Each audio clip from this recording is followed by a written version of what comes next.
Assalamualaikum and very good day to Miss Lily. My name is Nur Sofia binti Abdul Raza and I am from BA 24358.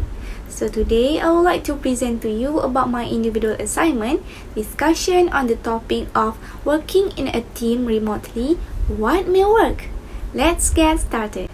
There are 6 contents I would like to discuss, which are introduction, definition and types of remote teams, the differences between the traditional and remote teams, benefits of remote teams, strategies in managing remote teams, conclusion, and lastly, the references.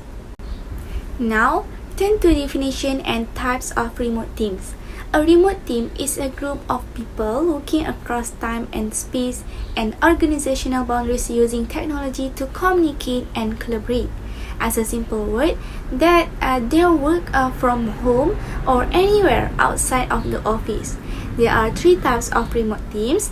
First is fully remote teams, which is everyone on the team works in different location, whether from home or a separate office. Next is hybrid teams, which means some people are centralized while others are remote, which working at a distance from each other. Lastly is flat teams. In a flat teams, people are co-located part or some of the time but also work remotely. Now we look at the differences between the traditional and remote teams. There are 3 criteria that need to discuss. Firstly, we look into the location. For traditional teams, they work next to one another in the same area, and remote teams, they work at different location and time zone. The next criteria are task coordination. For traditional teams, their task is straightforward and performed by the members of team together, and for remote teams, their tasks must be much more highly structured. The last criteria is communication. For traditional teams, they use face-to-face interaction, and remote teams, they rely on electronic communication such as through WhatsApp group, Google Meet, and so on. Then I will go on the benefits of remote teams. The first benefit is can save money and energy. This is because workers have saved money during their first phase of MCO. They no need to force in the traffic jam, spend their money on petrol and tools, or for meals on the lunch working at the office. Secondly, they will be more productive. They can now be more focused and not get much disturbance from other routines at the workplace. Moreover, less pressure or stress.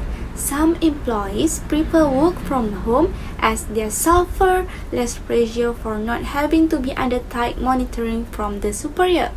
Being away might give them more leniency in making decisions and more focus on their work. Besides, for the organization, operating costs will be reduced. This is because if most of the team is working from home, the company will not need to pay for the larger premises. They can save money on rent and utilities.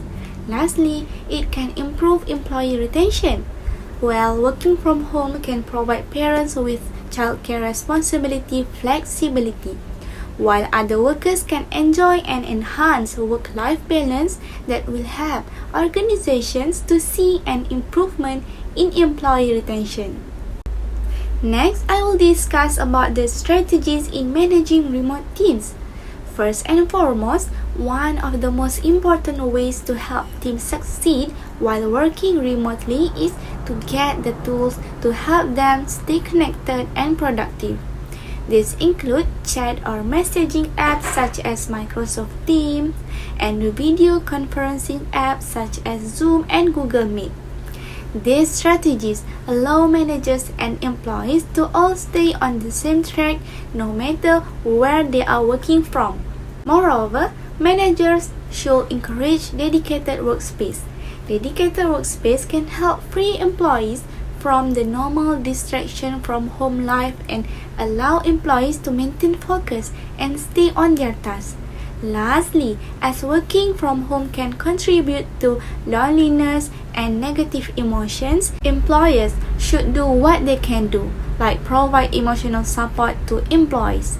Leaders should additionally encourage self-care among their employees who mentally are trying to adapt to remote work, the stress of new environments, and the stress of daily updates around COVID-19. To conclude, of course, this new work norm has certain advantages and disadvantages, but if the experience of its implementation during MCO is taken into account, the operation of the office that implements the work from home system can be run well and smoothly. Although at first it seemed a bit awkward, day by day it is increasingly accepted since remote work significantly increased in the last year as many companies were forced to limit in-person work during the COVID-19 pandemic. Last part, this is the link that I use as a references for this discussion. That's all from me. Thank you for watching. Assalamualaikum.